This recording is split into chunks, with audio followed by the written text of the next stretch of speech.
जो चीरती हुई लोहे के हिस्से को गाड़ी के, और वो मुझे लगी तब मुझे एहसास हुआ कि हम गिर गए। फिर तीसरी गोली चली, इसने मेरा आगे वाला शीशा पूरा डैमेज कर दिया।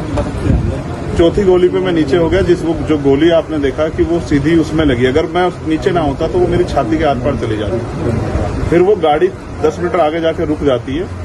वो 2 हवा में फायर करते हैं जैसा मैंने देखा, और फिर उन्होंने फिर हमारी गाड़ी फायर किया।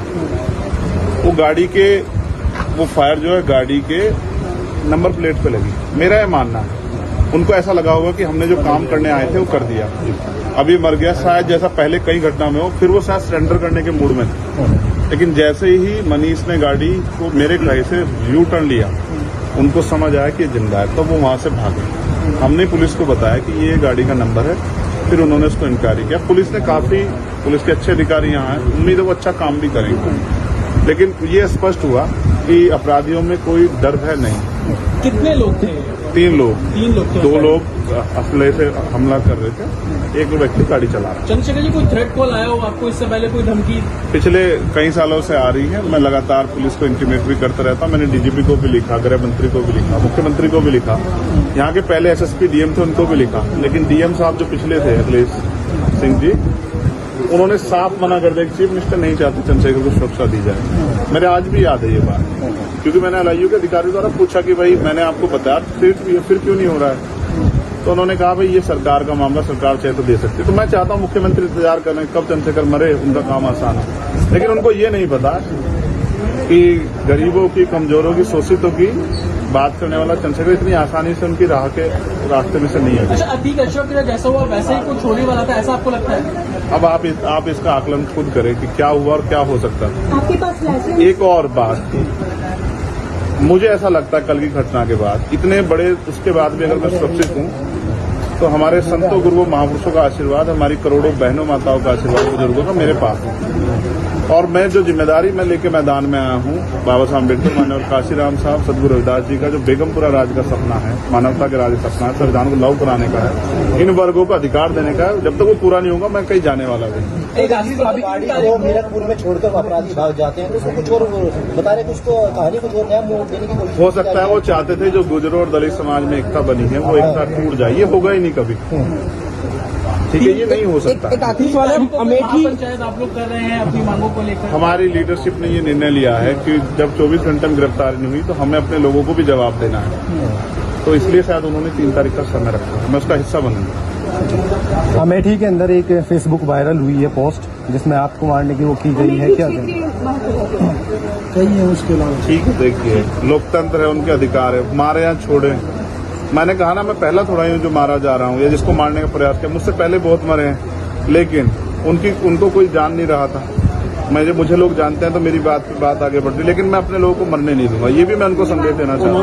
घटना होने के बाद ये पोस्ट किया है अमेठी क्षेत्रीय महासभा से कि इस बार तो बच गया, अगली बार नहीं बचेगा। देखो, मैं गोली से डरता नहीं, मैं गोली से, बंदूकों से नहीं डरता हूँ, मैं संवैधानिक रास्ते से चलता हूँ, संविधान को मानता हूँ। गोली चलाने वालों को भी कहना चाहता हूँ कुदरत उनको सद्बुद्धि दे, गलत जगह पंगा ले रहे हैं।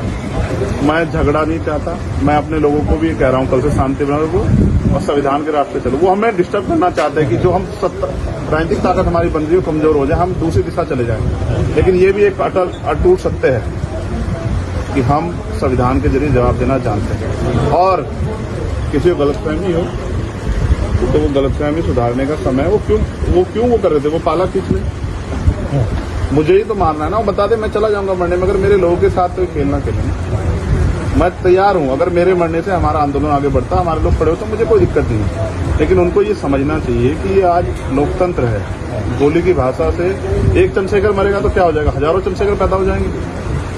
ये समाज, बहुजन समाज तो उपजाऊ समाज है, एक मरेगा 1000 पैदा हो, कितने चंद्रशेखर मारोगे? और मारो, गोलियों में सत्ता का संरक्षण आपको है, मुख्यमंत्री आपका अपना है, खूब चंद्रशेखर को मारो, हर जिले से चंद्रशेखर पैदा हो। पहली घटना आपके साथ बाबा साहब अम्बेडकर और माननीय काशीराम साहब को सपना पूरा करे बगैर संविधान को लागू करवाए, हम लोग जाएंगे। चंद्रशेखर भाई, पहली घटना आपके साथ मुजफ्फरनगर में हुई, दूसरी अब देवबंद में हुई, क्या लगता है कि आसपास का क्षेत्र उससे पहले बुलंदशहर में? अगर पहली घटना पे ठोस कार्रवाई हो जाती तो अपराधियों के हौसले कमजोर होते हैं, लेकिन मैंने कहा ना कि एक रानी का नहीं, प्राइमरी स्कूल के हेडमास्टर का बेटा है, एक गरीब माँ का बेटा है, तो मर जाए क्या फर्क पड़ा, किसी को क्या फर्क पड़ता है? उनका रास्ते काटा आसान से निकल रहा है। तो इसलिए उनको लगा कोई वो नहीं, लेकिन जनता समझ रही है। मेरे एक एक खून का जवाब मेरे लोग जो है ना मुझे संरक्षण देके देंगे एक आखिरी सवाल और सबक सिखाएंगे इस भारतीय जनता पार्टी की सरकार को, जिसके अब संरक्षण में गुंडे पड़ रहे हैं। एक आखिरी सवाल है, क्या ये पॉलिटिकल अटैक था आपको लगता है? पुलिस जांच कर रही है कि मेरे मरने से किसको फायदा हो सकता है, कौन मुझे चाहता मैं मर जाऊं। पुलिस जांच कर रही है, मुझे उम्मीद है पुलिस फेर जांच करके कोई मैनिपुलेट करके नहीं सही जवाब देगी कि उन्होंने ऐसा क्यों किया। चंद्रशेखर का जो कद बढ़ रहा है देश के अंदर, कई मुख्यमंत्रियों ने भी अब ट्वीट किया है, ओवैसी ट्वीट कर रहे हैं, कहीं और कर रहे हैं, तो इस चीज को क्या ये लगता है कुछ भी गलत होगा तो लोग बोलेंगे।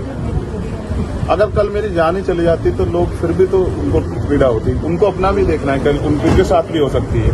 ये लाइन ही विचारधारा ही गलत है कि गोली से वो करो, और ये बीजेपी की भाषा है, गोली मारो सालों को, ये वही उसी को उपजाऊ हो रही है। देखिए बहन जी से मेरी कोई नाराजगी नहीं, मैंने उनको हमेशा बड़ा माना, वो मुझे छोटा नहीं मानती अपने परिवार का।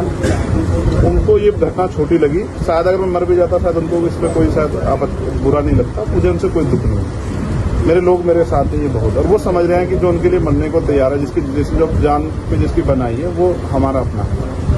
मेरे लोग मेरे साथ खड़े होंगे, मैं ट्राई करता हूँ। लगभग सभी दलों के लोग आपसे मिलने आए हैं, कैसा देखते हैं, क्या नहीं मैं उनका धन्यवाद भाजपा के भी नहीं, विधायक आए मैं हैं। कह रहा हूँ बस सबका धन्यवाद करता हूँ, मगर ये है मैं ये प्रयास करूंगा कि भविष्य में ऐसा किसी के साथ ना, इसलिए लॉ एंड ऑर्डर की कानून व्यवस्था अच्छी होनी चाहिए, मुख्यमंत्री उस पर ध्यान देना चाहिए। बात चंद्रशेखर की नहीं है, बात इस प्रदेश में हो रही हजारों बहनों के साथ जो अस्मतें लुट रही है हर महीने, रेप हत्याएं हो रही हैं, लोगों की जान जा रही है, सब उन पर वो करता है।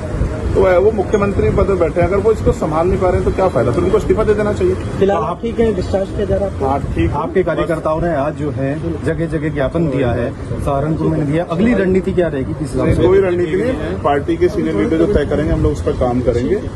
और दूसरा मेरे पीठ में जहाँ गोली लगी है वहाँ ड्रेसिंग जारी है, ठीक है, पहले से आराम है, बस एक जलन और घाव है, जख्म वो तो है ही, सांस लेने में दिक्कत थी, बीपी जो है फ्लक्चुएट हो रहा था, अप डाउन हो रहा था, वो ठीक है पहले से। ठीक है, चलो ठीक है, चलो पहले